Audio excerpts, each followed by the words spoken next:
Facebook video was new at the time, and this video took off like wildfire. I think collectively today, over all channels, it has 150 million views. That specific video, I think we can attribute close to $30 million of revenue to. What's been the biggest changes along the way to your strategies, to your executions? Like, give me 3 or 4 pillars, and maybe even one in the last 6 months, given the State of the Union. What have been some of the pivots or things you've doubled down on, or things you started with? You know, obviously you started in a Facebook ecosystem where the CAC was so attractive. That's evolved and measured out. Give me a highlight or two that can help somebody. Yeah, totally. So I think the most important number one tip that I can give from the marketing perspective is staying relevant. We are constantly, from a creative and marketing side, we're constantly pushing ourselves to think differently, right? And just because something worked 6 months ago doesn't necessarily mean that it's going to work today. And I have a perfect example of this. When we hit our millionth pair of donations in our second year of business, we created a video that had no intention of being a marketing video, but just as a thank you video to our customers, highlighting that we donated 1 million pairs of socks and thanking them for their support. And it showed up in the form of, a founder story, me saying, hey, I'm Dave, this is Randy, this is how we created this company. And it was really one of the first versions of that to be used as a marketing vehicle. And so Facebook video was new at the time.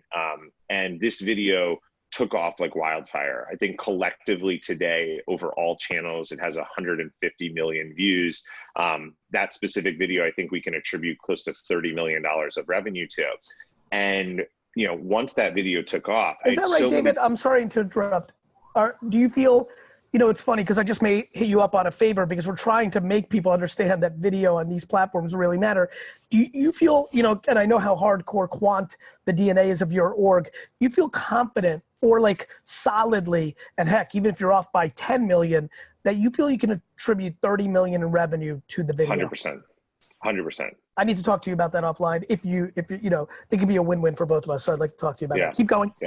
Yeah. So, the number of entrepreneurs and founders that had reached out to me that had said, wow, this video is a huge success. I saw that Facebook did a marketing case study on it and all these things, what video producer did you use and what channels did you go after?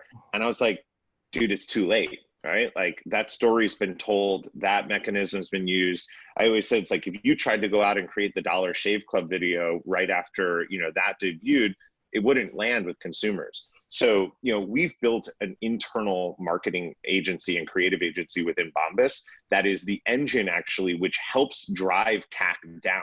We have continually grown our marketing budget with Facebook year over year at the same efficiency levels that we've had year over year. Because creative is the variable and you're adjusting 100%. For the contextuality of both the platform itself, which will always have ARBs with new feature, and the consumer sentiment and the insights you're getting from the quantum analysis of the creative itself. Absolutely. Yeah, I always say that good creative is the antidote to rising CPA costs, right?